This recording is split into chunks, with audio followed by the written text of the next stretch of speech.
Star Wars has taken over Times Square this morning. It's all to mark the first ever digital release of the series, and we're revealing more Star Wars secrets today. Nick Watt found out what the Emperor has in common with Frankenstein. Take a look. Okay, hit it. How do you create a galaxy far, far away? Well, we now know thanks to never-before-seen conversations with the film's makers. That's impossible! Let's start with the sound for those Star Destroyers. I had an appointment to record various military and scientific rockets taking off, and they weren't all that great. I was back in the motel, and I went to bed, and I heard this great rumbling sound. This is great. And I look all around, I forget the air conditioner is like broken or it's moving slightly. And that ends up being the Star Destroyer. Oh, that's fantastic. You heard it here. Darth Vader's ship, a mere household appliance.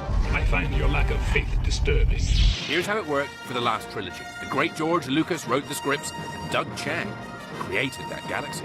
And literally what he said was, just take a Le Mans car, put 2 jet engines on it. Which morphed into this in episode 1. This sketch morphed into this. What about those great costumes? This is our great Tusken Raider. With the classics, the designers went around collecting odd bits. They went to plumbing stores, hardware stores, camera stores, and then created this beautiful mask. The Emperor firing bolts at Luke in the end of Jedi. A lot of that was the Frankenstein stuff. And I had tracked down the gentleman who built all of those props. We're still using those recordings today. In the upcoming episode 7, perhaps? I can talk about the other ones, the previous 6. No, I want to save the surprise. We've already for you. seen them, Doug. I flew all the way to San Francisco for this. I don't want to ruin the surprise. It's like I Christmas. want you to ruin the surprise. Laugh it up, fuzzball.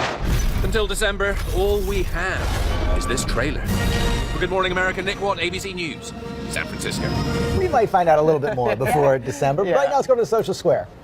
Yeah, and over here with Dan, and obviously R2-D2 and C-3PO, our new friends. The 7-year-old me is freaking out right now. So am I. We're all freaking out because we get to see more from the digital movie collection, episodes 1 through 6. And I have heard that fans are more than elated because they get to see more of you, C-3PO. Did you hear that? I do believe they think I'm some sort of god.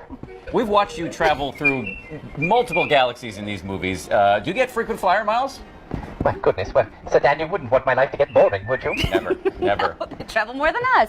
So wait, you guys, we are so beyond ourselves that you're here this morning. Thank you for coming to GMA. Why, it's our pleasure. Settle down. These guys are great. All right, Star Wars, the digital movie collection is available right now. We want to see your Star Wars nostalgia moments, so tweet us on Instagram with Star Wars Throwback as the hashtag Star Wars Flashback. You can see more photos on our website.